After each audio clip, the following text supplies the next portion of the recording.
ఒక గ్రామంలో ఒక యువకుడు ఉండేవాడు. అతని జీవితంలో చాలా కష్టాలు వచ్చాయి. పని కూడా సరిగ్గా లేకపోయింది.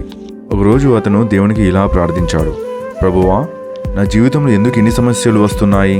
అప్పుడు అతనికి బైబిల్లోని ఒక సంఘటన గుర్తొచ్చింది. యోసేపు జీవితంలో కూడా ఎన్నో కష్టాలు వచ్చాయి. అతని సోదరులు అతన్ని అమ్మేశారు, జైలుకు కూడా వెళ్ళాడు. కానీ చివరికి దేవుడు అతన్ని ఈజిప్టు దేశంలో ఒక గొప్ప అధికారిగా చేశాడు. అప్పుడు ఆ యువకుడు అర్థం చేసుకున్నాడు, కష్టాలు వచ్చినా దేవుడు మన జీవితానికి మంచి యోచనలు కలిగి ఉన్నాడు అని.